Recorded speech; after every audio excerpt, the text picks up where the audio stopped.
Alors, je demande à Catherine Alvax, Alain Carsanti, Olivier Compès, Anthony Mazenga et Patrice Durand de bien vouloir venir me rejoindre. Alors, toutes ces personnes-là sont présentes pour notre première table ronde dont le thème est agriculture, des productions et des ressources. Alors, avant de parler de production d'énergie renouvelable, je vous propose de commencer par la production agricole tout court. Catherine Alvax, vous êtes là. Vous êtes ingénieur agronome, délégué général de la stratégie et de la prospective à la CFE-CGC Énergie. Vous êtes membre de la Commission nationale de la transition écologique vers un développement durable et vous avez participé aux travaux Stratégie nationale bas carbone. Qu'est-ce que vous dites sur ce que vous avez entendu ? Alors moi je suis assez contente qu'on en parle ce matin, d'abord parce que j'ai eu la chance de suivre les travaux de la stratégie nationale bas carbone et puis à ma grande surprise dans le débat sur l'agriculture où on s'attendait à ce que ça soit assez tendu comme souvent parce que les ONG sont là et autres, et ben ça n'a pas du tout été le cas. C'était certainement un des débats les plus constructifs parce qu'on est arrivé un petit peu aux conclusions qu'a développé Monsieur Roy tout à l'heure, c'est que c'était plutôt une belle opération de solution. Donc on a réfléchi collégialement aux solutions. Alors bien sûr, il y a toujours le débat sur les émissions de gaz à effet de serre, vous le savez, le méthane, mais certains de mes collègues vous parleront de la méthanisation, qui est le grand sujet autour du méthane. Il y a bien sûr les protoxydes d'azote, dont on entend régulièrement parler. Donc là aussi, il y a eu un gros travail. Je pense que M. Soussana en parlera tout à l'heure mieux que moi, sur le lancement des problématiques d'agroécologie, de changer. Alors, donc on voit bien que l'agriculture est une vraie solution. Puis nous, quand on a travaillé tous ensemble autour de Patrick Ferrer et de Safagridé, on s'est dit, et si on se mettait dans la position de l'exploitation agricole ? Moi, j'ai une exploitation agricole, quelque chose. Puis là, rapidement, on s'est rendu compte qu'il y avait plein de choses. D'abord, elle pouvait effectivement prêter ses toitures pour le photovoltaïque. Olivier en parlera mieux que moi. Elle peut développer de la méthanisation. Donc, elle peut produire des ENR. Elle a un peu de forêt. Elle peut améliorer largement, on parlera certainement un peu forêt tout à l'heure, des choses en matière de biomasse. Et puis, qu'est-ce qu'elle peut faire d'autre ? Eh bien, on s'est dit, et si on regardait un peu la mécanisation, là, on a découvert plein de choses dont on parlera tout à l'heure. On a découvert qu'on commençait à avoir du matériel électrique, on avait largement amélioré les consommations énergétiques du matériel. Enfin, il y a plein de choses qui tournent autour. Et puis, elle a bien sûr des sols. Ça, c'était quand même le sujet important. Et on s'est dit, eh bien, on voit bien qu'on commence à avoir un triptyque. Je produis des ENR, je consomme moins.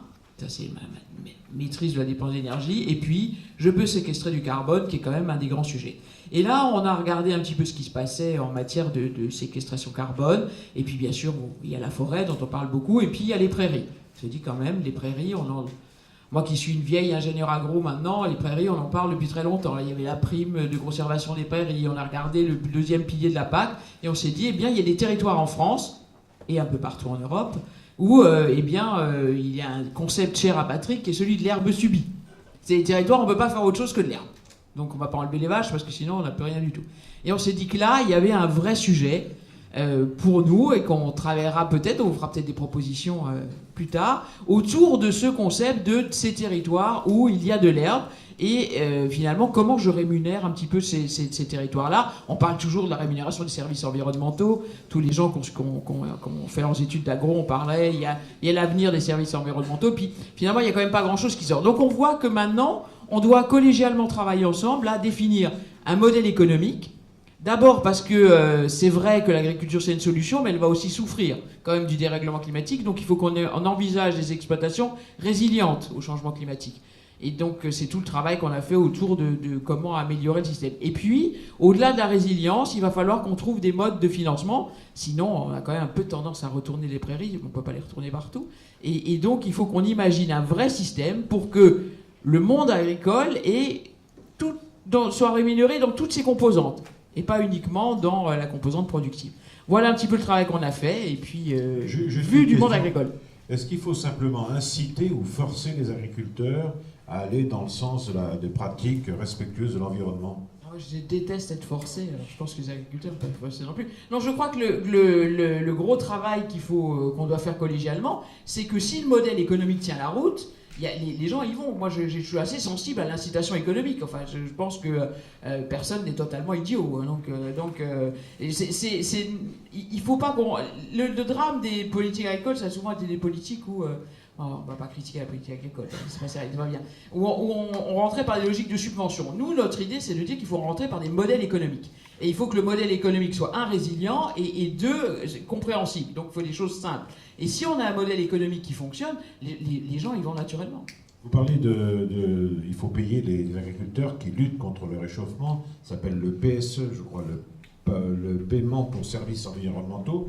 Qu'est-ce qui va décider du PSE? C'est le gouvernement? Moi, je crois qu'il faut qu'on sorte un peu de ce système-là, parce que le système de paiement qui ressemble vaguement à une subvention, d'abord, ça finit toujours par des débats incroyables, l'agriculture subventionnée, la plupart de votre argent vient de l'Europe, enfin, tous ces débats qu'on entend assez régulièrement.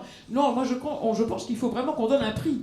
Quelque part, c'est tout le débat. Alors, il y a tout le débat autour du prix du carbone. Je pense qu'on en parlera largement à d'autres moments dans la journée. Mais il y a un prix. Et quand il faut qu'il y ait un prix, en gros, il faut que toute tonne de CO2 émise ait un prix. Vous pouvez bien répondre à ma question. Qui paye? Non, mais à partir du moment où la tonne de carbone, tout le monde a réussi un prix, alors soit on fait une taxe, soit on fait une fiscalité, on fait le système est à définir, mais si tout le monde est d'accord pour que toute tonne de carbone ait un prix, ben, toute tonne de CO2 séquestrée a une valeur. Et à partir de là, mon système est résilient. Alain Carcenti, vous êtes économiste de l'environnement, directeur de recherche au CIRAD, spécialiste des politiques de lutte contre la déforestation tropicale. Un mot d'abord sur le CIRAD. C'est un institut de recherche qui est basé à Montpellier, dont le mandat est de travailler sur le développement agricole et forestier des pays du Sud. Donc on a mandat de travailler, c'est 1700 personnes à peu près, 800 chercheurs. Alors sur ce que dit Catherine Alvax, c'est ce qui se passe dans les forêts tropicales ou pas? Disons que les forêts tropicales, ce qui se passe, c'est il se passe des choses intéressantes dans certains pays tropicaux, notamment dans des pays latino-américains, notamment sur ces fameux paiements pour services environnementaux. C'est-à-dire qu'il y a des pays comme le Costa Rica, comme le Mexique, comme l'Équateur, où on finance des systèmes nationaux de paiement pour services environnementaux qui consistent à payer les gens directement, essentiellement pour qu'ils conservent des écosystèmes forestiers. Les paiements sont variables selon le type de forêt. Ce qui est intéressant, c'est que ces financements sont financés par une fiscalité. C'est-à-dire qu'au début, les gens comptaient sur le marché du carbone. Ce marché du carbone n'a pas tenu ses promesses du tout. Et de toute façon, vu la fluctuation, la volatilité des prix du carbone, il est clair que si on veut avoir un système qui soit pérenne, résilient, il faut un socle. Et ce socle, la solution qu'ont trouvé ces pays, c'est finalement, au Costa Rica, c'est une taxe sur les carburants. C'est-à-dire, au fond, il faut savoir où est-ce que les gens veulent payer leurs taxes. Est-ce qu'ils veulent payer leurs taxes Ce sont des problèmes de choix collectifs, effectivement.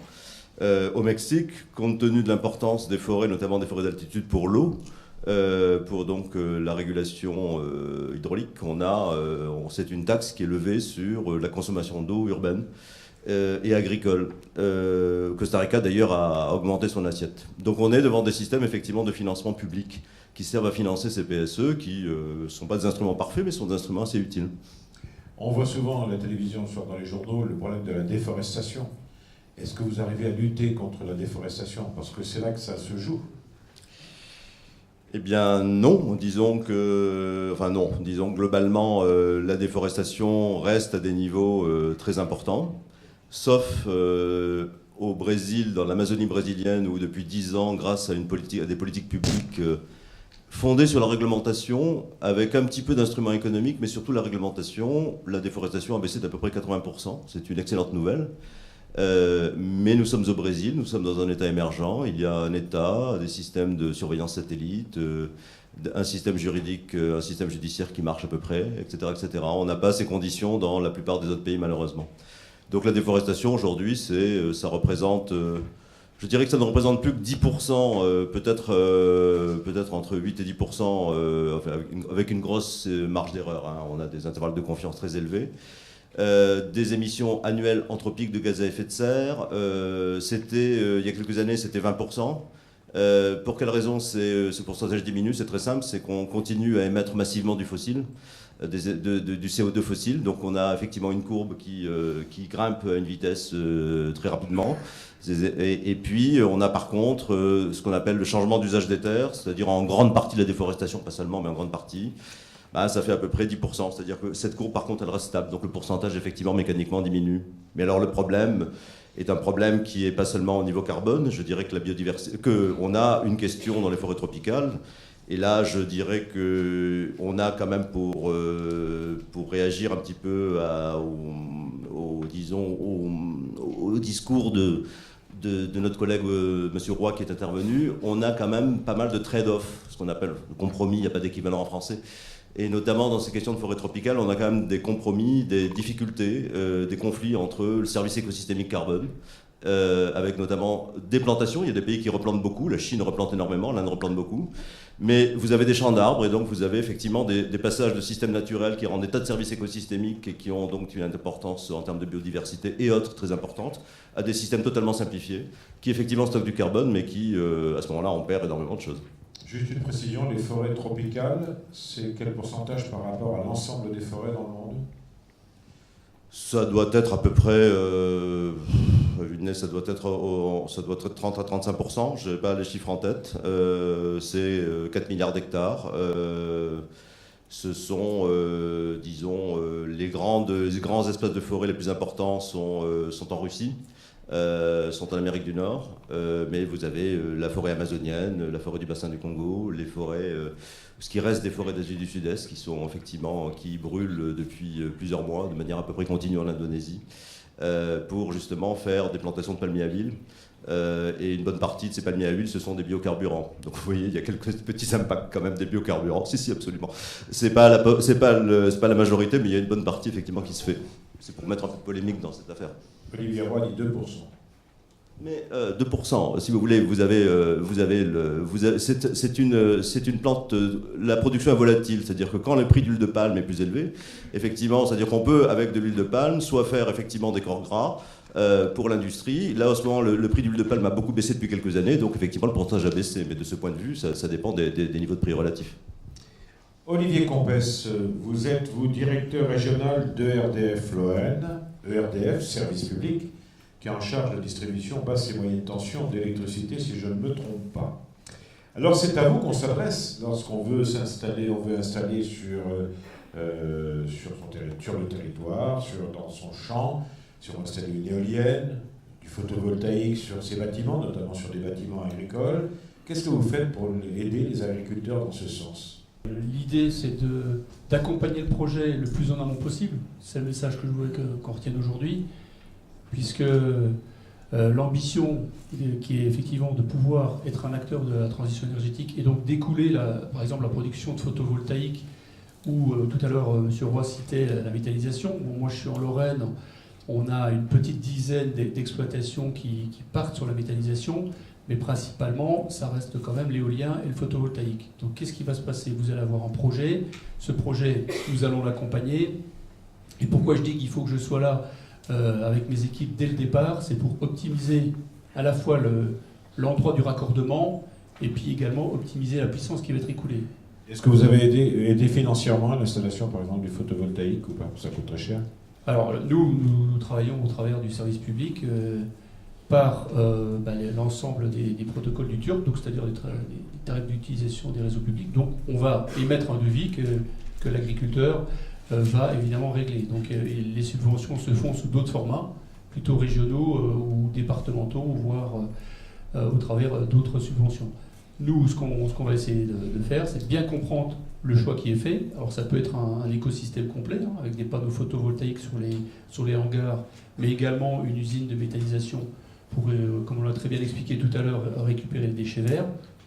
Moi, ce que je dis, c'est attention, le choix qui est fait d'implantation, s'il n'est pas concerté avec notamment la commune, la collectivité, et puis ERDF, et forcément GRDF s'il y a une production de gaz, ça peut devenir extrêmement coûteux. On a des exemples flagrants ici en Lorraine d'un choix qui a été fait sans concertation, ou finalement 100 mètres carrés installés. Dans un autre exemple, pour le même prix, on est allé jusqu'à 300 mètres carrés avec une réduction du temps des travaux d'à peu près 3 mois.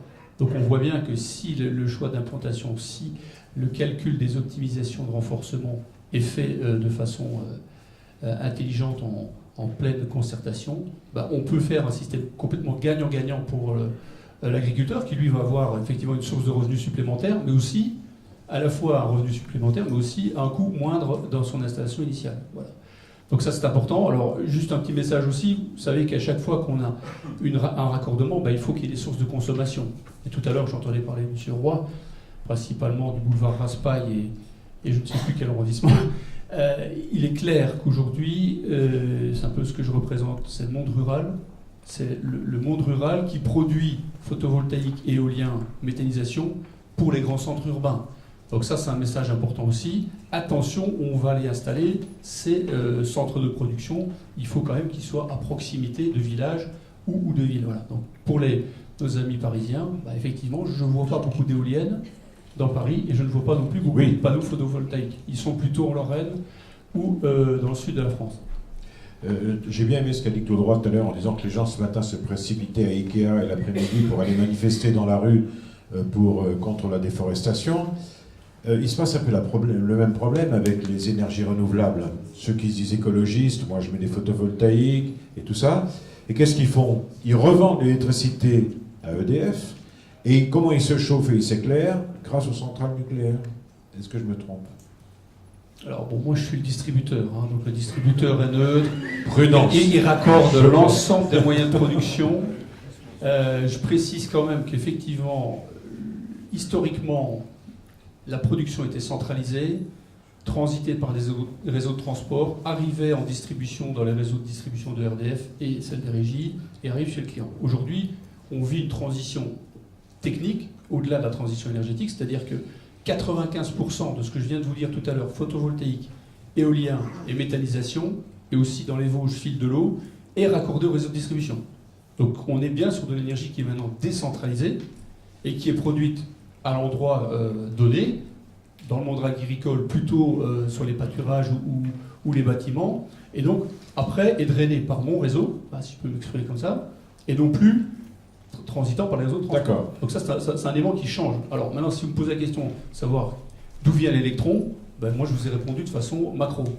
Oui, alors Olivier Campès, le problème c'est que vous avez maintenant à ERDF un afflux de producteurs d'électricité qui donc vous demandent de passer par vos réseaux. Est-ce que vos réseaux sont dimensionnés à ça, sont prêts à ça ou pas? Alors merci de la question parce que c'était justement le point suivant. Bien évidemment, ça tombe bien. Vous avez compris qu'on était sur des tuyaux, des autoroutes de l'électricité, puis après on arrivait sur le départemental pour arriver jusqu'à chez vous. Aujourd'hui, chez vous, vous produisez de la puissance qui peut être l'équivalent du village d'à côté, donc il faut bien évidemment que tout ça, ça soit dimensionné en rapport. Et on voit que les réseaux de distribution commencent aussi à devoir assumer un équilibre permanent entre une production qui reste quand même intermittente, sauf la méthanisation qui elle est beaucoup plus stable. Le passage d'un nuage a un effet important sur les transits d'énergie. Donc tout ça, c'est des choses qu'il faut qu'on intègre. Et comment est-ce qu'on y répond? On construit de nouveaux réseaux, c'est pour ça que le raccordement coûte un peu d'argent. Et deux, on introduit maintenant la notion de réseau du futur, ce qu'on appelle les smart grids, puisque maintenant on a des automates et des appareillages qui nous permettent de régler cette transition d'électricité pour que le client qui, lui, n'a pas de photovoltaïque ou d'éolien, ne voit pas de perturbation chez lui. Je pense que les agriculteurs sont assez sensibles maintenant à la qualité de l'onde électrique, ne serait-ce que parce qu'il y a des treilleuses, il y a de l'informatique, beaucoup d'appareillages fonctionnent avec l'électricité, comme l'a très bien rappelé Catherine. Donc tout ça, c'est moins en jeu. C'est en plus d'être capable d'être acteur de la transition énergétique et cette ossature du réseau électrique permet de drainer cette électricité produite en proximité, mais je dois également assurer la qualité de fourniture de tous les autres. Une dernière question vous concernant la comparaison entre le photovoltaïque et l'éolien. Quand on se balade en France, les éoliennes, si vous vous baladez l'été alors que les gens ont besoin de tirer pour mettre la climatisation, ou si vous vous baladez l'hiver alors qu'il fait très froid, c'est des moments où il n'y a pas de vent. Donc l'éolienne sert quand? C'est anticyclone. L'anticyclone est effectivement l'ennemi du vent. Nous, ce qu'on constate, c'est qu'effectivement, les éoliennes sont en production quand il y a du vent. Quelqu'un me disait récemment, le photovoltaïque, lui, est prévisible. Pourquoi ? Parce qu'on sait qu'il y a de la lumière la journée. Bon, après, avec plus ou moins de puissance. C'est en cela où vous avez raison. L'électricité, nous, on va l'assumer. C'est pour ça que je vous disais qu'il y avait des effets d'inversion de transit. Si l'éolienne ne tourne pas, il faut bien que l'électricité vienne d'ailleurs. Et c'est pour ça que durablement, les réseaux électriques vont être interconnectés, puisque certains, dans les débats sur la loi de transition énergétique, avaient imaginé des îlots énergétiques. Vous n'avez qu'à parler aux Corses de ce que c'est qu'un îlot électrique. Vous comprendrez, dès qu'il y a une centrale qui tombe, c'est toute l'île qui vacille. Donc nous, on est dans un schéma où on explique, attention, les ENR, c'est très important, ERDF jouera le jeu. Par contre, il faut bien que le réseau soit interconnecté pour que le vent qui est produit en Manche-Mer du Nord, il soit écoulé, par exemple, sur la région parisienne. Et quand il n'y a pas de vent en Manche-Mer du Nord, ce soit peut-être le photovoltaïque de Lorraine qui vienne alimenter les zones où il y a des habitants. Catherine Valls. Oui, je crois que ce que vient de dire Olivier de façon technique est très très important, parce que dans les travaux qu'on a conduits collégialement, on a ce début de logique de résilience. Et il faut qu'on voit bien qu'on arrive dans des systèmes complexes, tout le monde l'a dit, l'agriculture est incontestable une solution, mais c'est des solutions complexes. On n'est plus dans je sais que M. Roy était très sensible à l'arrivée des Allemands, mais on n'est plus dans le post-départ des Allemands, c'est-à-dire la grande reconstruction avec un État-providence très présent et des politiques nationales très fortes, et puis des grosses centrales, des gros réseaux et autres. Mais pour tout, c'est vrai pour tout. On arrive sur des modèles locaux un peu plus complexes, plus résilients. Il va falloir qu'on change les pratiques agricoles. Il faut qu'on tienne compte de l'arrivée des énergies renouvelables. C'est pas tout de remettre des panneaux photovoltaïques. On arrive donc bien dans des systèmes globalement complexes. C'est très proche du vivant, d'ailleurs. Le vivant est globalement complexe. Donc, et il faut qu'on apprenne à gérer la complexité et à le piloter. C'est pour ça que ce que vient de dire aussi Olivier est très important, c'est que le numérique, on s'en est rendu compte un peu à l'insu de notre plein gré dans nos travaux, est très important. La logique de la donnée va être fondamentale, mais pour piloter correctement le numérique, il faut une très bonne électricité. Puisque on voit bien que le numérique supporte très très mal les à-coups jour-nuit, c'est pas tellement son truc. Donc on arrive dans des systèmes vraiment passionnants, intelligents, complexes, mais dont il faut travailler la résilience et la résistance aussi, puisque on voit aussi, et Patrick l'a rappelé en début de nos travaux, que on n'est pas à l'abri aussi d'une montée terroriste avec des systèmes globaux qui ne sont plus vraiment adaptés à ça. On a un vrai travail collectif à faire sur la résilience de notre économie et sur des systèmes qui doivent durer. Olivier, vous voulez rajouter un mot, je crois, non ? Oui, parce que quand on parlait des Allemands, ça me fait penser à un autre aspect. Moi, je suis frontalier avec le Luxembourg et l'Allemagne. La Belgique et l'Allemand. Les Allemands nous ont quand même amené cette culture du photovoltaïque, puisque sur la Moselle, c'est là le département où j'ai le plus de photovoltaïque, ce qui peut paraître un peu bizarre si vous regardez sur la carte. C'est le sud de l'Allemagne, mais c'est quand même le nord de la France, enfin l'est de la France. Et donc, on voit bien aussi, par rapport à ta question tout à l'heure, d'où vient l'électricité, on voit aussi d'où vient la culture. Et c'est en train d'évoluer très vite. Les projets de méthanisation sont souvent portés par des Allemands. Ils nous amènent ça en Lorraine progressivement et dans tout le nord de la France. Alors justement, Anthony Mazenga, merci de prendre le micro. Vous êtes ingénieur civil des mines, délégué stratégie à GRDF. Enfin, GRDF ou Engie, on ne sait plus très bien. Alors GRDF, j'insiste, on est effectivement filiale d'Engie, mais comme ERDF, on est un opérateur de service public et on opère le réseau de distribution de gaz. Vous ne serez jamais Engie alors ? L'ensemble, et on a absolument l'interdiction d'être Engie. On travaille pour l'ensemble des fournisseurs et l'ensemble des producteurs aujourd'hui de biogaz en France. D'accord, alors vous aussi vous avez participé au groupe de travail dont a parlé Patrick tout à l'heure. Alors même question que pour ERDF. Qu'est-ce que fait GRDF pour aider les agriculteurs en matière de biothermie, recyclage, méthanisation dont on a déjà un peu parlé ?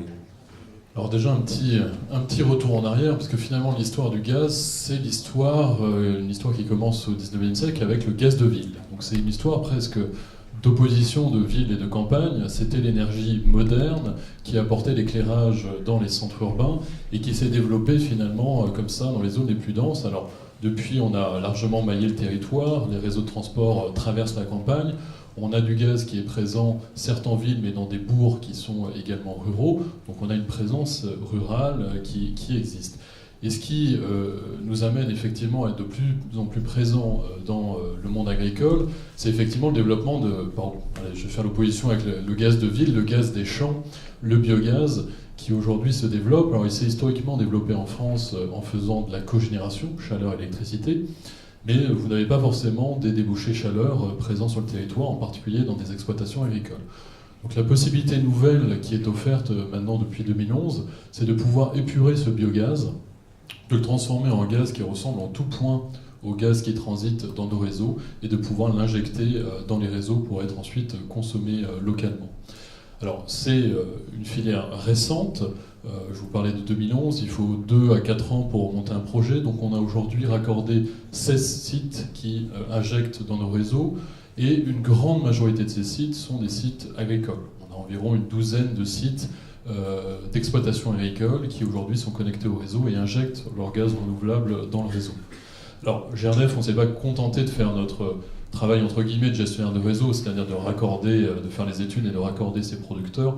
On s'engage très fortement dans cette filière. On coanime notamment avec l'ADEME un groupe de travail injection qui est vraiment le groupe de concertation de cette filière puisqu'il y a encore beaucoup de textes à bâtir. On le fait en copilotage avec l'ADEME. Dans ce groupe de travail, on a notamment l'Association des agriculteurs méthaniseurs de France qui sont extrêmement présents.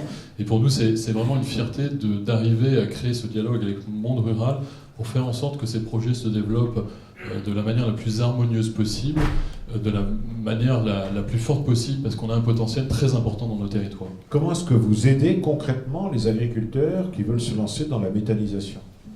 Alors concrètement, on va les aider déjà très en amont de leur projet, puisqu'ils vont avoir à se poser la question de faire de la cogénération, de l'injection. Donc on va leur apporter déjà des premiers conseils sur la présence du réseau, sur la capacité du réseau à accepter le gaz renouvelable. Et ça, c'est un dialogue vraiment très très local qui va se faire. On va les accompagner ensuite sur toute la durée de leur projet, à la fois sur des aspects réseau, mais aussi sur parfois des aspects annexes.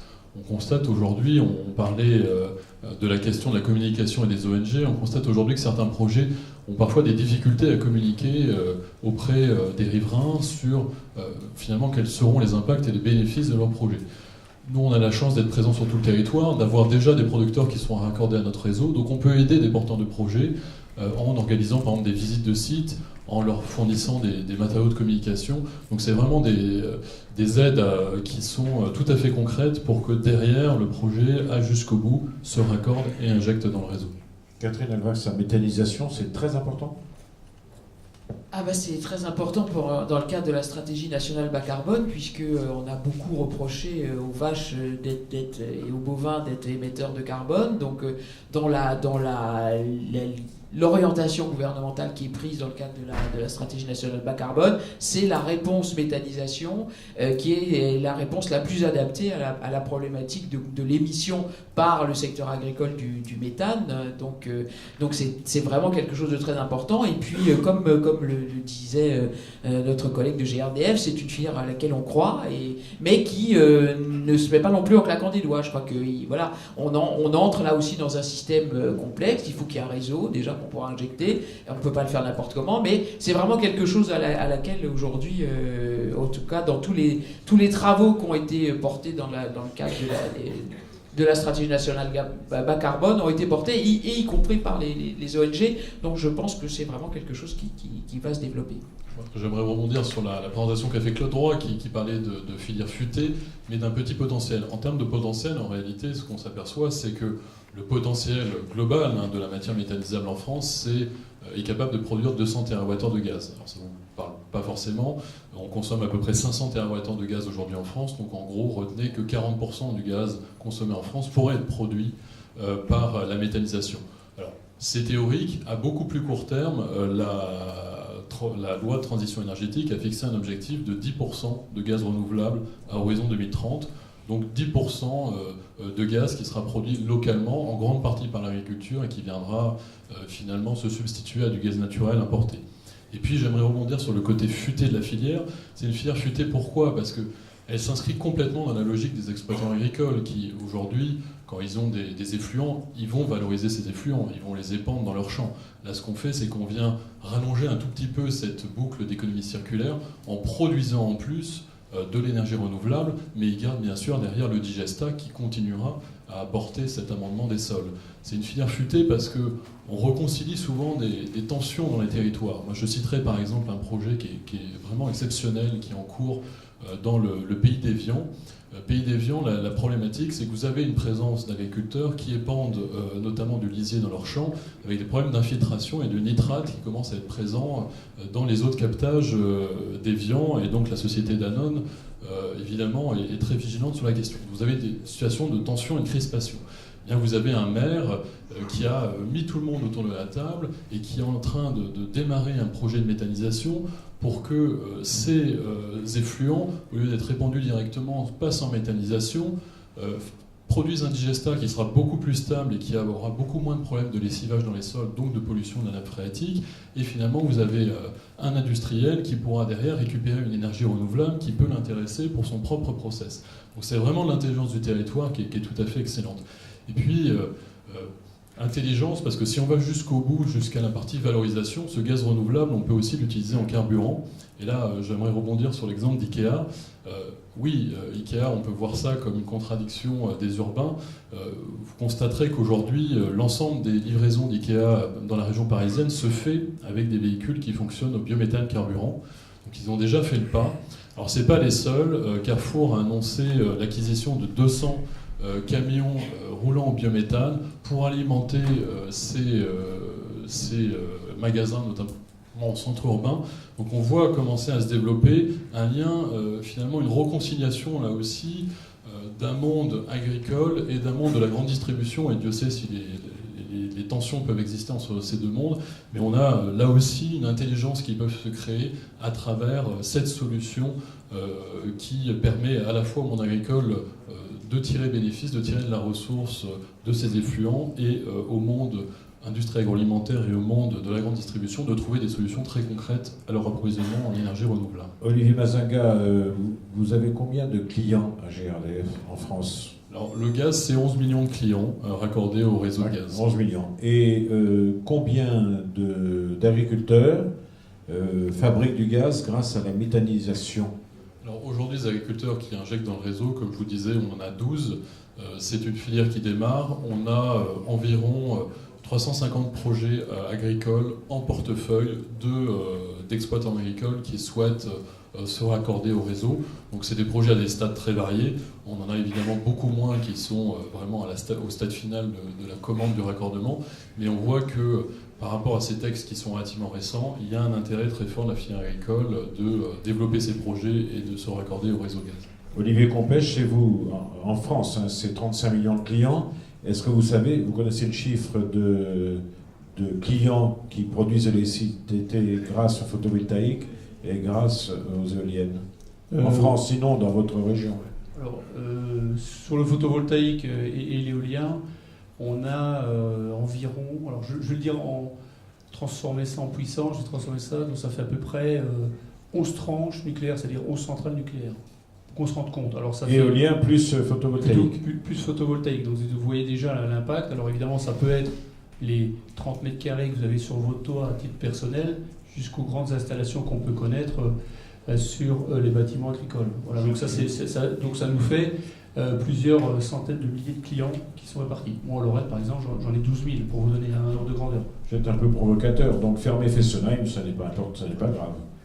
Puisque vous avez 11 tranches, Fessenheim c'est 2 tranches, je crois. Il y a le côté intermittent, je rappelle, puis Fessenheim est positionné sur un nœud d'alimentation important. Alors, c'est pas mon métier, mais je précise simplement que le distributeur, lui, va voir cette source d'injection qui est l'énergie renouvelable décentralisée comme un apport positif. Par contre, mon enjeu, c'est de maintenir l'alimentation, comme l'a très bien rappelé tout à l'heure Catherine. Il y a le phénomène de résilience du courant. Je ne pense pas que dans cette salle, les gens accepteraient que brutalement, parce qu'il y a un nuage qui passe, on éteigne la lumière pendant 10 minutes, voire plus. Donc c'est bien ça l'enjeu qui est celui de la distribution.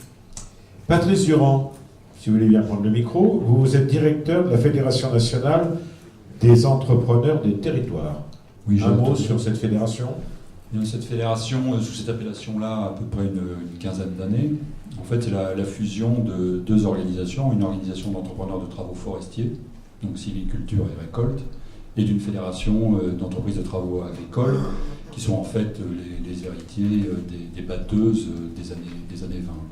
En total, c'est à peu près 21 000 entreprises en France. Donc c'est le matériel agricole, donc là on va résumer, non, c'est trop C'est résumé. le matériel, donc c'est plutôt l'affaire des constructeurs. Nous sommes utilisateurs, les entreprises sont utilisateurs de matériel agricole, forestier, travaux publics, transport, etc.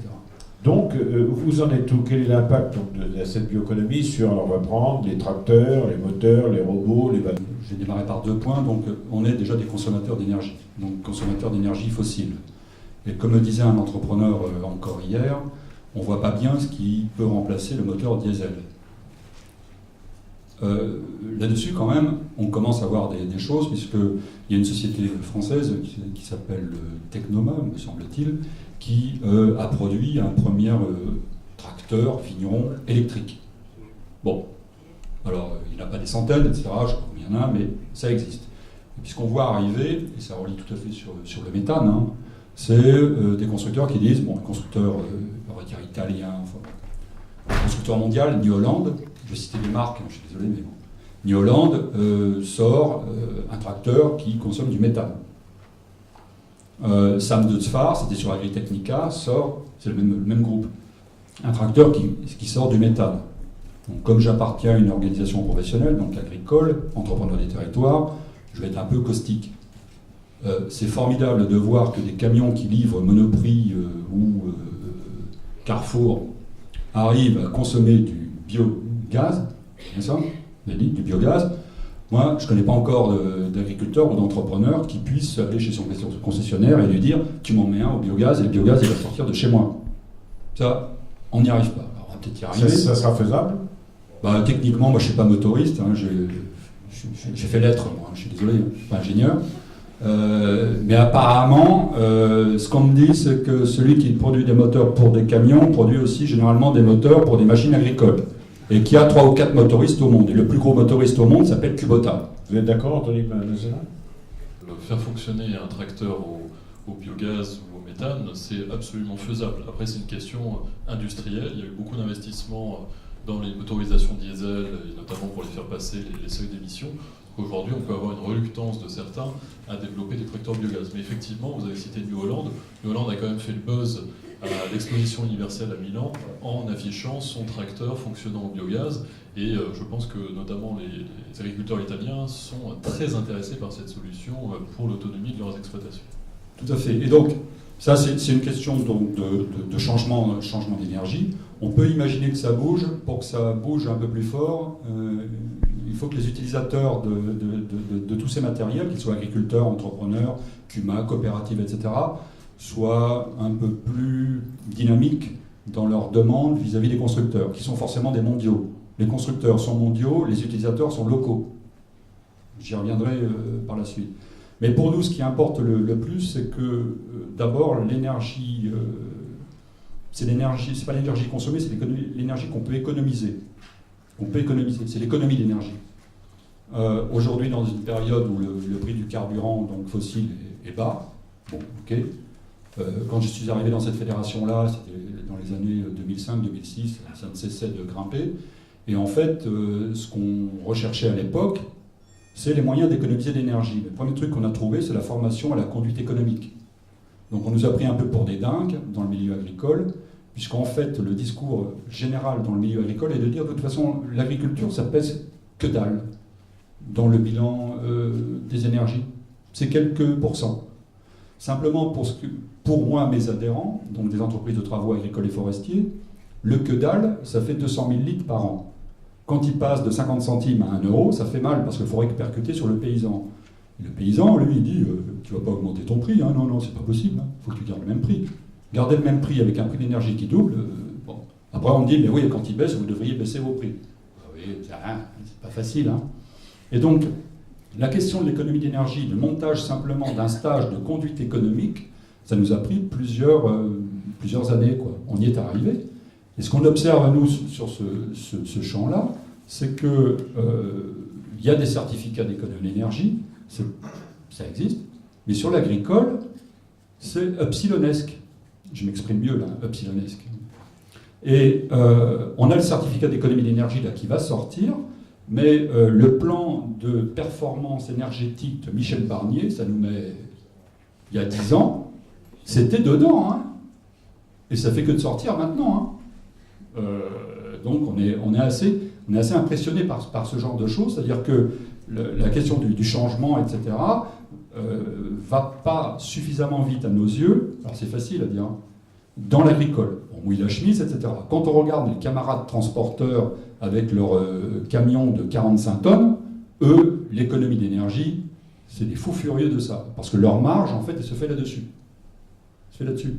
Parce que la conduite économique, c'est moins de pneus consommés, c'est moins de plaquettes de frein, etc., etc. Et ils sont tellement dans une situation de fou sur leur prix, etc., que là, c'est la bagarre à tous les coups. Bon. Et donc, on a beaucoup à apprendre des autres filières, d'ailleurs. Donc, nous, on est sur des machines mobiles. C'est ça qui nous amène vers nous. Et la rémunération de l'entrepreneur, c'est pas le rendement à l'hectare, c'est le coût de la machine, de son amortissement, des pièces, du conducteur d'engin, des trajets, etc., etc. Donc, que le prix de la céréale soit haut ou bas, du blé haut ou bas, nous, la rémunération, elle ne bouge pas. On n'est pas intéressé, si je puis dire. Donc ça, c'est un premier point sur l'économie. Donc là, il y a une deuxième fiche économique, de certificat d'économie d'énergie qui devrait sortir sur l'agricole.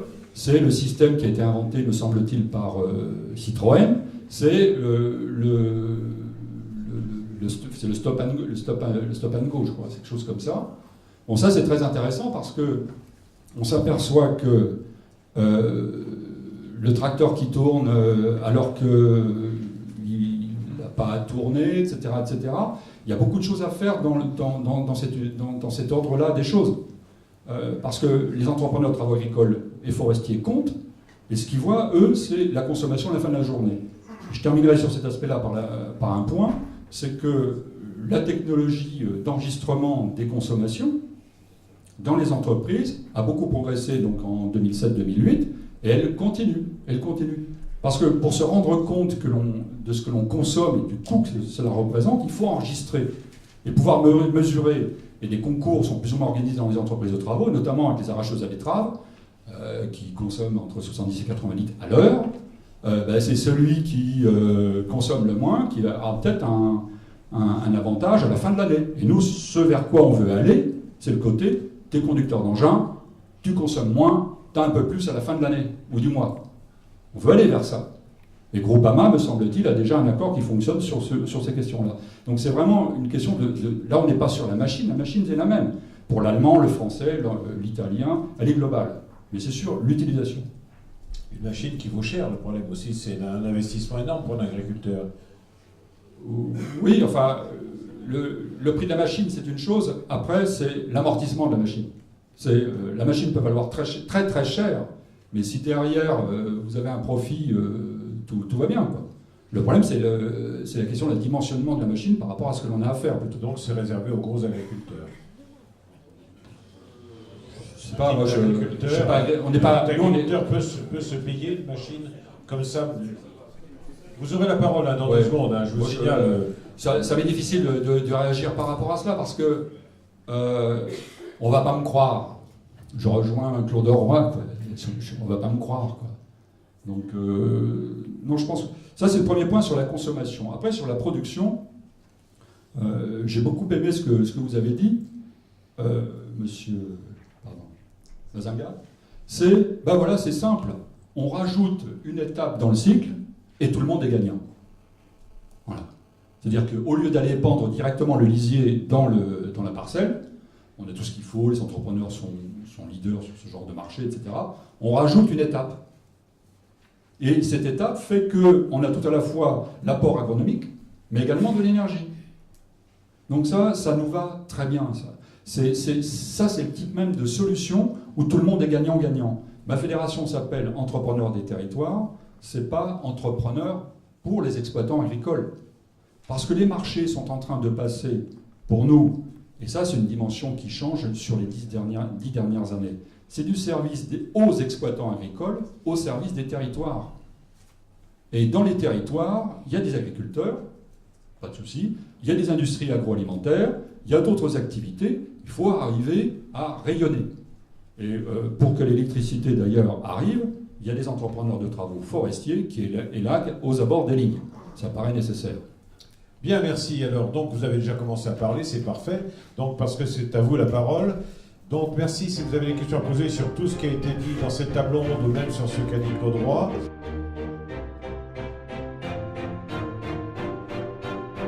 Il n'y a pas d'impossibilité technique à le faire, hein, bien évidemment. Il y a en revanche des difficultés qui peuvent arriver. Et j'aimerais, à travers mon propos, revaloriser le réseau, les réseaux, hein, qu'ils soient électriques et gaziers. Quels sont leurs rôles? C'est quelque part de faire foisonner l'offre et la demande.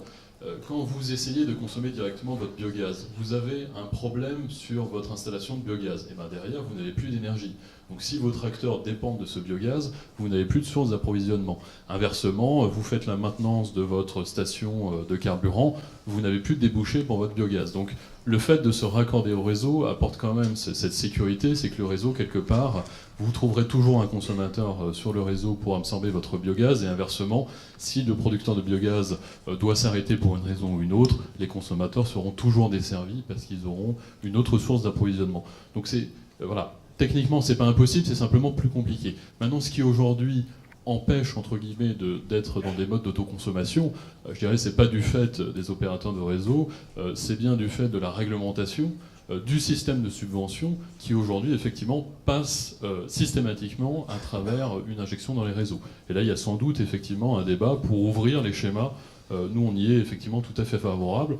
On n'a absolument pas le monopole du biogaz. Encore une fois, le réseau gaz n'est pas partout. Il y a la cogénération, il y a tout un tas de modes de valorisation qui peuvent se développer. Donc ouvrons les débats, ouvrons les modes pour qu'effectivement la créativité soit à l'œuvre dans les territoires.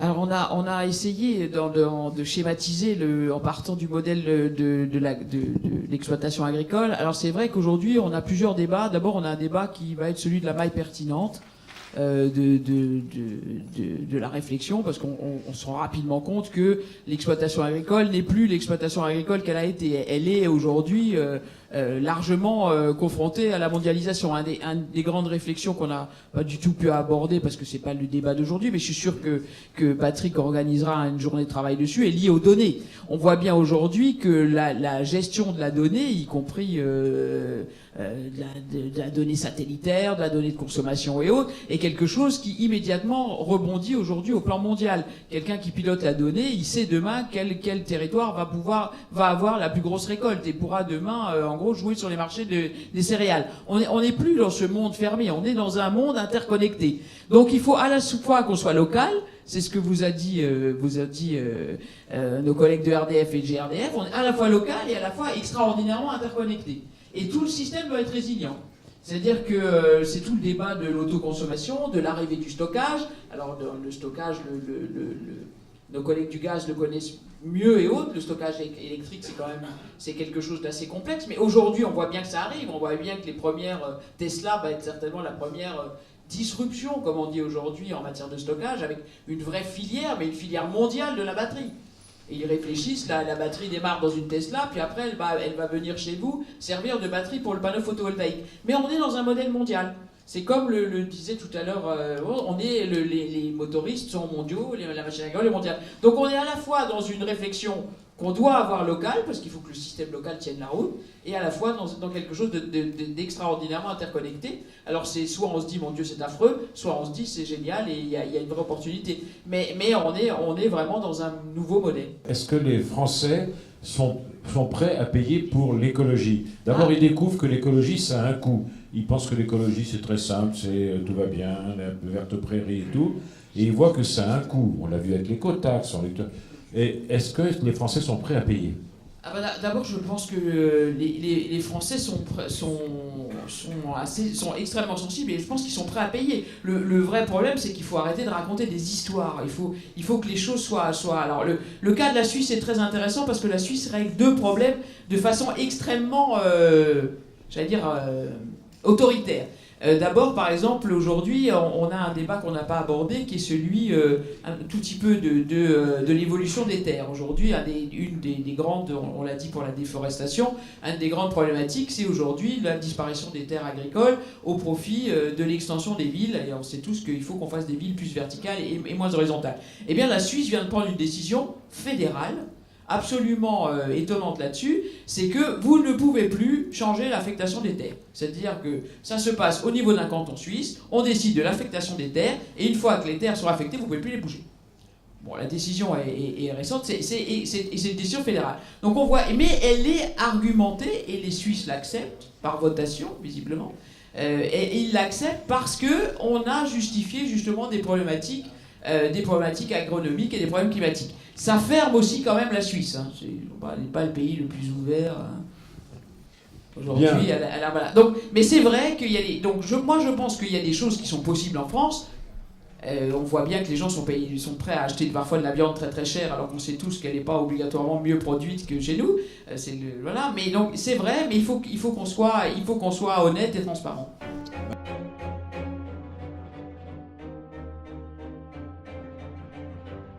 Il ne faut pas se tromper sur l'aspect méthanisation. Elle s'intègre totalement dans l'activité agricole. En revanche, c'est un développement d'activité. Donc, si vous êtes un agriculteur qui déjà avait du mal à tenir les deux bouts de votre activité agricole, être seul sur votre exploitation, ça va être compliqué de vous lancer dans un site de méthanisation. Très concrètement, quand on regarde les projets qui font la méthanisation aujourd'hui, quasi la totalité de ces projets-là ont créé des emplois, ont effectivement développé des compétences très poussées. Il faut avoir des compétences administratives, il faut avoir des compétences industrielles d'exploitation d'un site qui devient un site ICPE avec des risques industriels.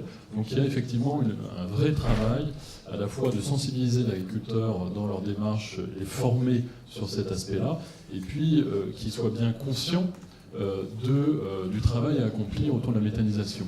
Alors, ça orienterait assez naturellement vers les plus grosses exploitations agricoles qui aujourd'hui effectivement disposent de ces compétences, disposent déjà d'énormément de salariés sur site. Heureusement, on a aussi d'autres modèles. On peut aller vers des modèles coopératifs. Moi, je citerai par exemple l'Agri-Biométhane en Vendée, qui est un de nos sites injectants. C'est 10 exploitants agricoles qui sont plutôt de petite taille, qui se sont regroupés dans un projet de territoire, qui ont fait vraiment un très très beau projet, qui ont créé un emploi sur le site et qui aujourd'hui est un site qui fonctionne très très bien. Alors, pour conclure sur alors en général ça se passe d'ailleurs avec des sociétés de projet, enfin peu importe le montage effectivement juridique, mais effectivement on va du coup créer des modèles coopératifs ou des sociétés de projet. Effectivement, en termes de retour d'expérience, on a un certain nombre de sites qui sont en difficulté, mais je dirais là pour le coup ce sont des sites en cogénération qui se sont lancés en général de manière précoce en 2006, quand ont été posés les textes en matière de cogénération, avec sans doute une vision à l'époque de la méthanisation qui a un peu changé. À l'époque, on pensait tous qu'on allait être payé pour traiter certains biodéchets, hein, qu'on allait récupérer des redevances de traitement des biodéchets. Aujourd'hui, la situation a complètement basculé. Vous payez pour avoir des biodéchets à méthaniser. Les biodéchets, ils partent dans tout un tas de filières, alimentation animale, biocarburants avancés. Vous avez un véritable marché organisé des biodéchets. Voilà. Et ces sites-là ont perdu une grande partie, notamment de leur chiffre d'affaires, pour ces raisons. Difficultés techniques, des pionniers. Ce qui explique d'ailleurs pourquoi le gouvernement a pris un arrêté pour revaloriser les tarifs des projets les plus anciens de façon à tenir compte de ce changement économique, de ce changement de paradigme et effectivement éviter qu'il y ait trop de casse sur les sociétés, sur les sites existants. Heureusement aujourd'hui, je dirais que les textes récents d'injection de méthane et puis les nouveaux textes qui vont paraître en cogénération vont tenir compte de ça. Et on a aussi un retour d'expérience qui fait que voilà, la filière a de quoi aller mieux et ces sociétés de projet ont de quoi prospérer. Olivier Compès de Meaux. Oui, par rapport au projet photovoltaïque, alors je répondrai en partie à la question de M. Debourg, puisque effectivement il n'y a pas de monopole. De fait, il y a un monopole territorial, c'est un choix qui a été fait quasi sur toute l'Europe, où il n'y a qu'un seul distributeur sur un territoire donné. Je pense que c'est une bonne solution politique. La réalité, c'est qu'aujourd'hui, vous pouvez être en autoconsommation.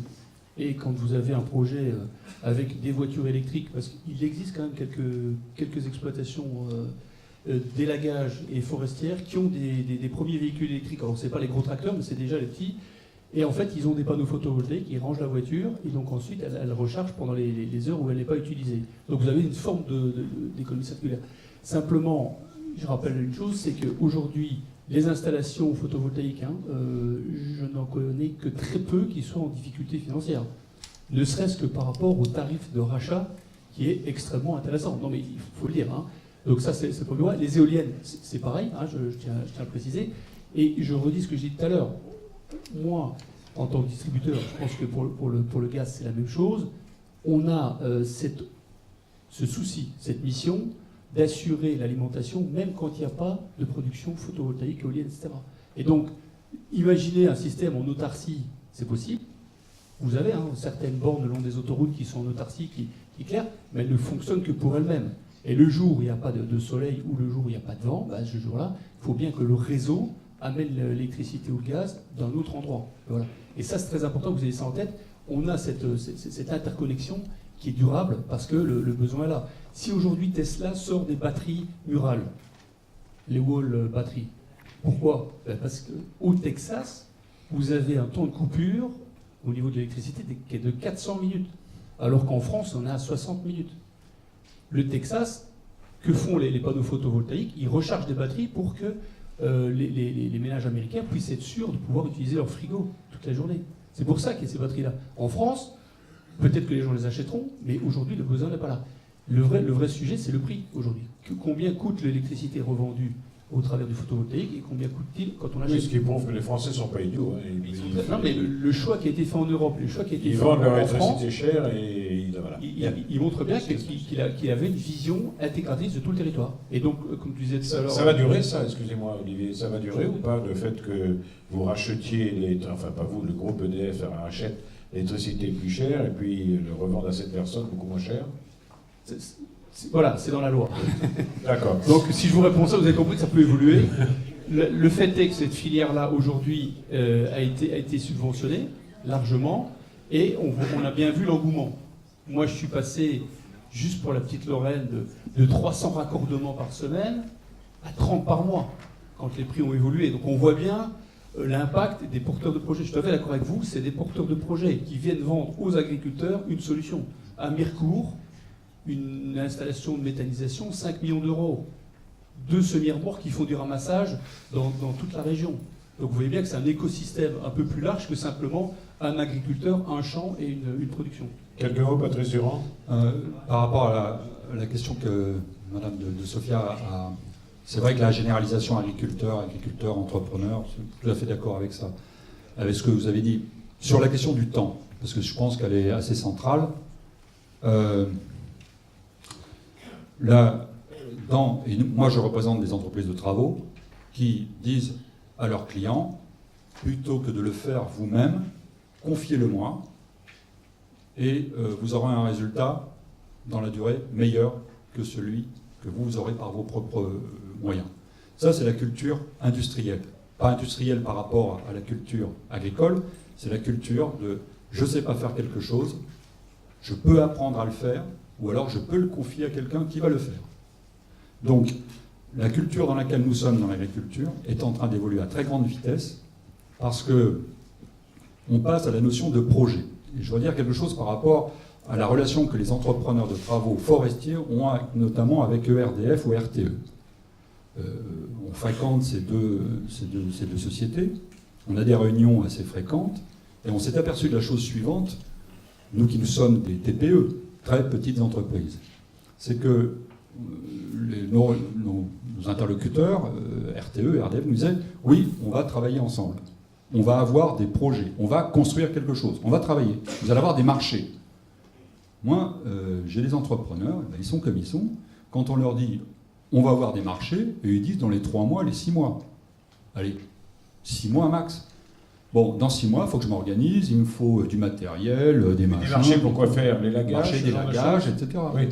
D'accord. Ils se disent, on va travailler. Donc ils commencent à s'organiser, des recrutements et tout le bazar. Puis 6 mois plus tard, en fait, non.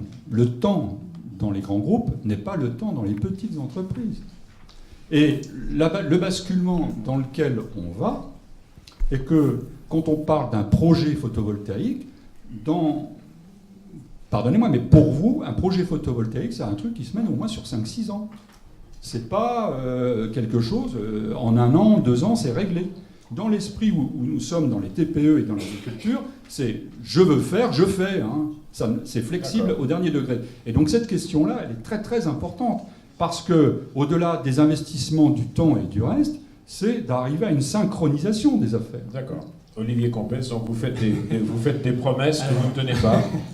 Je tiens à m'exprimer sur ce sujet, puisque... Non, mais... Oui, d'accord, mais je vais longue. Simplement expliquer. Nous, ce qu'on a constaté, c'est qu'effectivement, nos réseaux sont durablement aériens.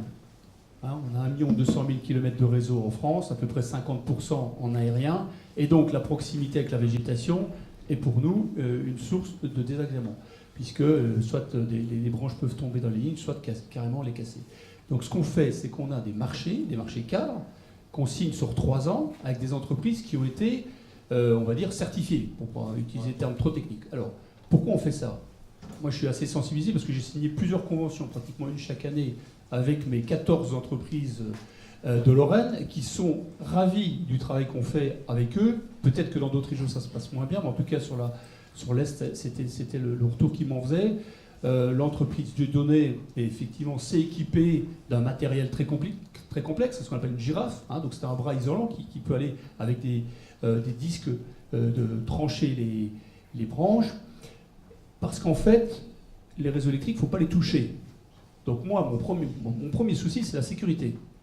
La sécurité. Parce que quand j'ai un blessé, voire un événement dramatique, c'est arrivé il y a 2 ans en Franche-Comté, un élagueur a pris une perche, l'a soulevé, a touché à 20 000 volts, et est décédé. Donc ça, c'est pour nous un échec total, parce que c'est pas ce qu'on veut. Nous, on veut que nos prestataires soient au même titre que nos salariés, en tant qu'entreprise socialement responsable, protégés de tout risque et de toute blessure.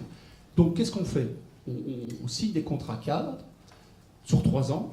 Moi, ce que je constate, ça fait 7 ans que je suis en Lorraine, c'est les mêmes entreprises qui nous accompagnent, Holslinger, sur Sarrebourg, elles sont là depuis 7 ans. Effectivement, elles s'équipent avec du matériel. Mais pourquoi? Parce que quand un élagueur travaille sur une ligne, une fois qu'elle est hors tension, on met ce qu'on appelle des terres, on met des fils qu'on met au sol. Comme ça, s'il y avait quoi que ce soit, un groupe électrogène, un panneau photovoltaïque qui réinjecte de l'électricité, l'employé qui est en train de tronçonner ne risque pas de se faire électrocuter. Donc forcément, ça coûte un peu d'argent.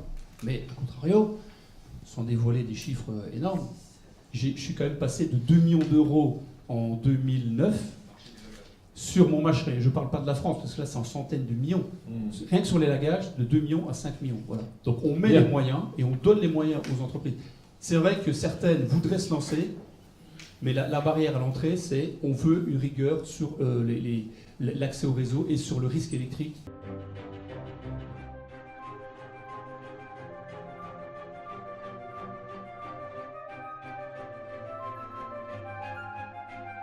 Sur le stockage carbone et l'intensivité, on découvre aussi en méthanisation, par exemple, tout le rôle que pourra jouer les cultures intermédiaires. C'est très clairement un enjeu très fort, parce que dans un méthaniseur, on peut mettre beaucoup de choses, et on peut notamment mettre des cultures intermédiaires, c'est-à-dire des cultures qui vont se faire entre 2 cultures principales, notamment dans les zones où il y a déjà des obligations de couverture des sols. Au lieu de simplement détruire la culture et de la laisser, récoltons-la, récupérons-la, mettons-la en méthaniseur, on va en tirer une énergie renouvelable, et derrière on va encore une fois remettre le digestat au sol. Et ce qu'on s'aperçoit sur ces cultures intermédiaires, c'est que non seulement on intensifie la production carbone de l'agriculture, et c'est quand même son rôle, et c'est absolument essentiel, mais on permet aussi un retour du carbone au sol, et toutes les études démontrent qu'effectivement on augmente en fait le retour carbone au sol, et effectivement ça rentre complètement dans cette agriculture de conservation que vous appelez de vos voeux.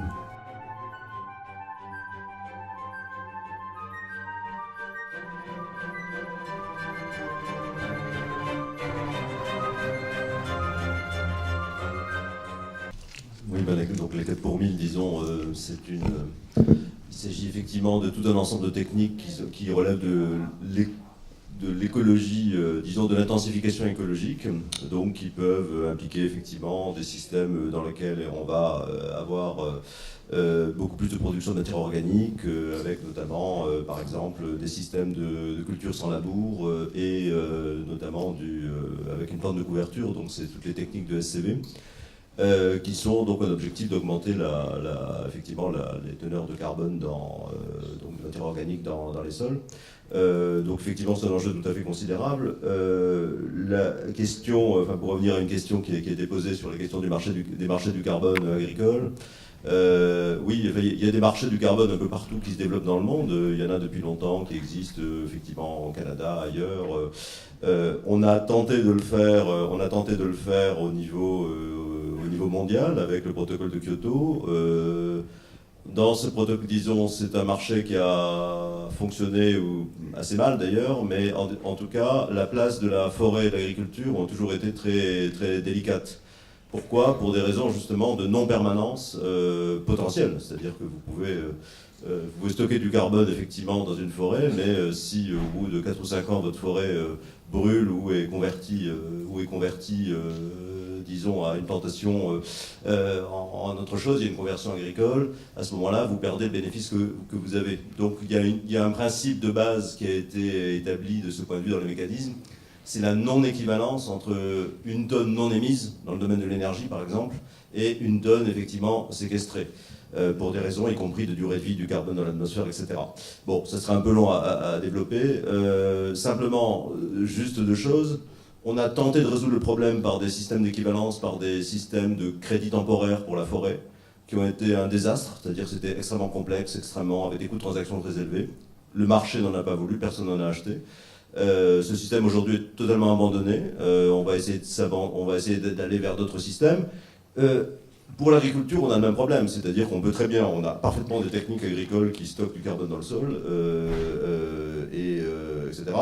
Toute la question, par exemple, dans des pays comme Madagascar, où il y a eu beaucoup de développement des agricultures sous couvert végétal, on constate aussi des forts taux d'abandon. Donc là, on peut avoir effectivement un problème. Donc en gros, il y a toujours une place particulière de la forêt et de l'agriculture, et qui ne sera pas simple à résoudre, parce que c'est un problème lié à la non-équivalence, effectivement, d'une tonne non émise et d'une tonne absorbée depuis le départ. Alors...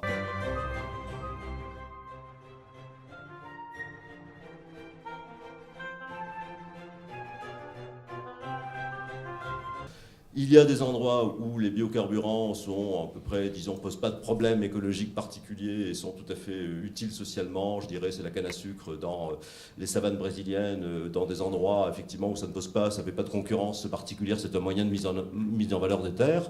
Bon, il y a toujours effectivement un certain nombre de défauts, mais globalement, on peut penser que les avantages l'emportent sur les défauts.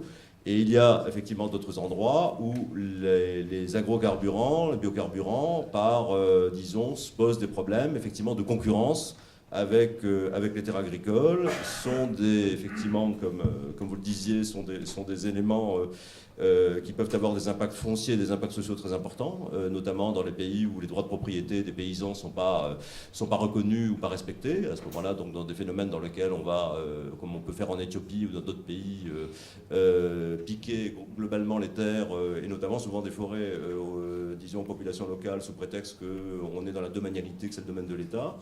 Et donc ça a effectivement un certain nombre d'effets problématiques. Donc il y a une place absolument pour les biocarburants, même au niveau mondial, mais cette place, il faut regarder au cas par cas. Donc le palmier à huile en Indonésie, c'est pas la même chose que la canne à sucre au Brésil. Merci. Claude Roy, juste un mot. Vous devez peut-être prendre ça pour une anecdote. On explique aux Français, donc les forêts c'est formidable parce que ça capte le CO2 et tout.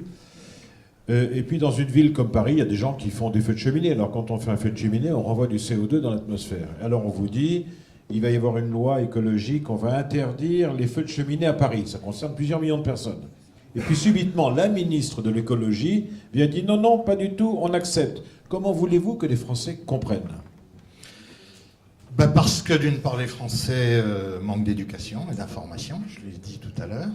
D'autre part, parce qu'on leur mélange les pinceaux, c'est clair, entre ce qu'on appelle des pollutions locales et des pollutions globales, et entre des enjeux locaux et des enjeux globaux. Par exemple, les enjeux liés aux microparticules de carbone.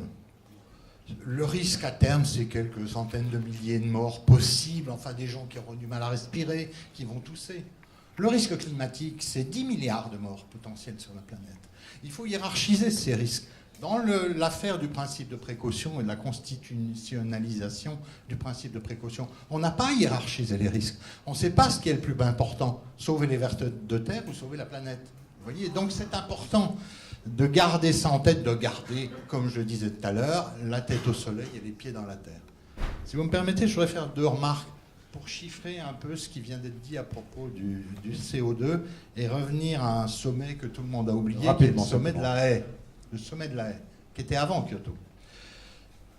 Dans les sols en France, on a 50 tonnes de carbone à l'hectare en moyenne entre la forêt et l'agriculture. Sur 40 millions d'hectares, faites le calcul, ça fait 8 milliards de tonnes de CO2 stockées dans les sols en France. 8 milliards de tonnes de CO2. Je rappelle que la totalité des émissions de gaz à effet de serre de la France, c'est 500 millions de tonnes de CO2. C'est-à-dire qu'on stocke 16 fois plus de gaz à effet de serre qu'on en émet chaque année. Au sommet de la Haye, il y a 20 ans de cela, avant Kyoto, il y a un pays qui s'appelle les États-Unis qui est venu à la négociation. Il venait d'élire M. Bush comme président. Clinton était parti. Il est arrivé avec 2 délégations. Il est venu, il a dit, moi, votre truc du climat, là, Kyoto, je veux bien, mais je ne veux pas que ça affecte mon American way of life. Par contre, je veux bien faire un très gros effort sur les systèmes de gestion de mes sols et le système de gestion de mes forêts. Et il a apporté un chiffre en disant, voyez, avec ça, je vais faire à peu près 10 fois plus de résultats carbone que je n'en ferai jamais avec des systèmes de réduction de mes consommations, etc. On n'a pas écouté à l'époque les États-Unis, et je pense qu'on aurait dû les écouter. Je pense, et on en arrive avec le rapport numéro 5 du GIEC et avec le COP21, où on est en train de se rendre compte que l'usine naturelle à recycler le carbone, la photosynthèse, les sols, le stockage, elle est considérablement plus puissante que ne peuvent être un certain nombre d'instruments de type technologique. Il faut garder ça en tête. Les paysans sont des gens de pouvoir. Gardez ça en mémoire. À la fin du siècle, ce sont eux qui détiendront le pouvoir. Ce n'est pas moi qui l'ai dit, c'est la CIA. La CIA, il y a 10 ans, nous allons quitter l'ère de la géostratégie du pétrole pour entrer dans l'ère de la géostratégie de la terre. C'est important, ces choses-là. Il faut les garder en tête. Je fais une deuxième remarque à propos de l'autonomie locale. Ne cherchez pas votre petit bidule où vous produisez ce que vous consommez ce que vous produisez. Déjà parce qu'au niveau tarif, ça passe pas. C'est vachement bien de dire je vais consommer mon électricité de mon biogaz, sauf que vous la vendez à 140 € le mégawattheure, tandis que si vous l'achetez sur votre réseau, vous allez l'acheter 50 € le mégawattheure ou 60. Vous n'arriverez jamais à faire la jonction localement entre un prix de rémunération de votre production et puis un prix d'achat que vous souhaitez pour votre utilisation que vous ne voulez pas cher. On a déjà fait des tas de bêtises avec ces histoires-là. Je voudrais rappeler que les presses à huile brute carburant, où tous les agriculteurs voulaient se faire leur propre biocarburant chez eux dans leur hangar, faire rouler leur voiture avec, ça a été une catastrophe. Il n'y a plus une seule ce qui fonctionne aujourd'hui en France. Les régions ont investi de l'argent en plein d'argent là-dessus, ça a été une catastrophe. Il y a des vaches qui sont mortes parce qu'elles ont mangé des tourteaux qui avaient été mal pressés. Donc, les biotechnologies, la bioéconomie, c'est pas de la blague, c'est pas du bricolage dans son comptoir. Merci. C'est des industries, il y a du savoir-faire, il y a de la valeur ajoutée qui est apportée par les gens qui distribuent l'électricité, qui distribuent le carburant. Vous ne pouvez pas toujours vouloir faire votre petit truc chez vous, sinon la planète sera invivable à 10 milliards d'habitants si chacun veut faire son petit truc chez vous. C'est pas possible. Bien alors, pour terminer cette table ronde, je vais vous proposer un exercice journalistique extrêmement simple. C'est que chacun, en 1 minute, pas plus, vous nous disiez quel est le message que vous voulez que les gens qui vous ont écouté dans la salle, quand ils vont sortir, qu'ils vont retenir. 1 minute, on commence par vous, Alain Carcinti.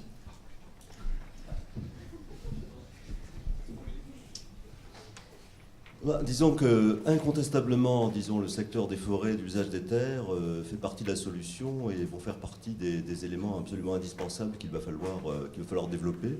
Et le passage à, cette bioéconomie est absolument important. Alors simplement, il faut faire extrêmement attention au phénomène de de spécialisation ou en tout cas de mono-objectifs. Nous sommes devant des écosystèmes. Donc dans des écosystèmes, il y a ce qu'on appelle aujourd'hui les services écosystémiques. Il y en a plusieurs. Il y a des solutions, y compris tout à fait du style... on envisage par exemple dans la géo-ingénierie moderne de planter des milliers d'arbres, des millions d'hectares de forêt, de brûler tout ça pour faire de l'énergie, de récupérer le CO2.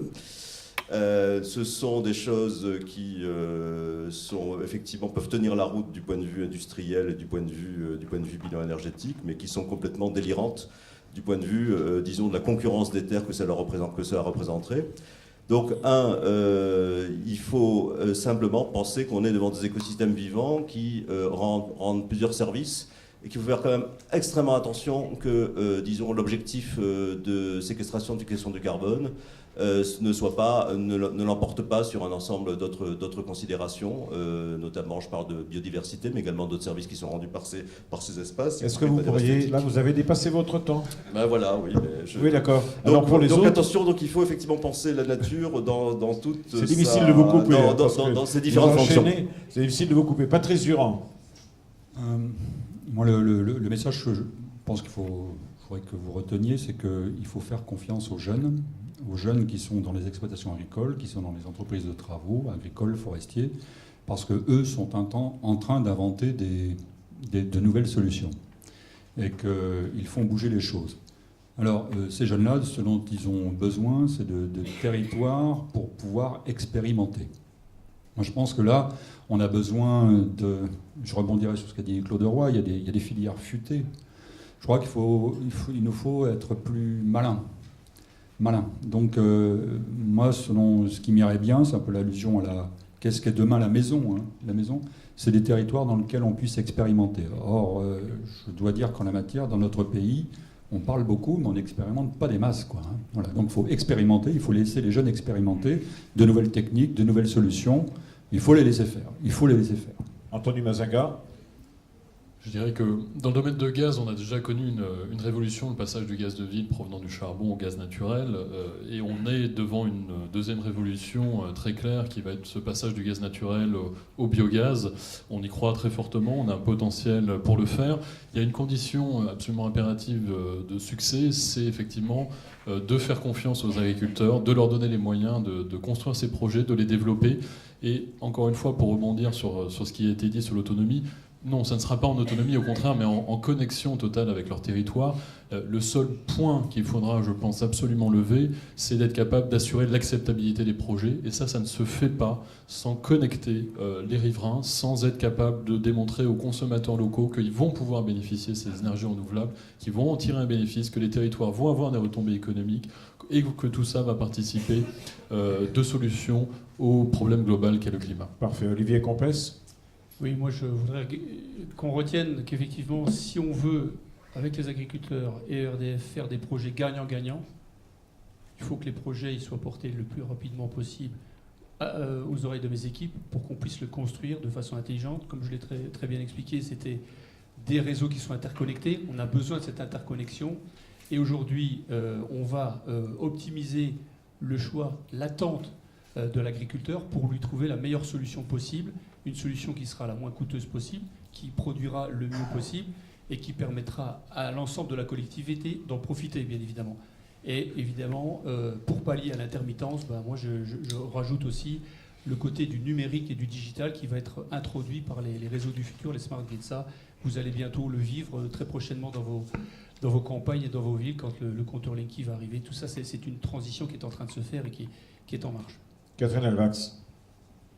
Alors moi, je commencerai par vous dire ce qu'a dit tout à l'heure Claude Roy, c'est que le monde est fini.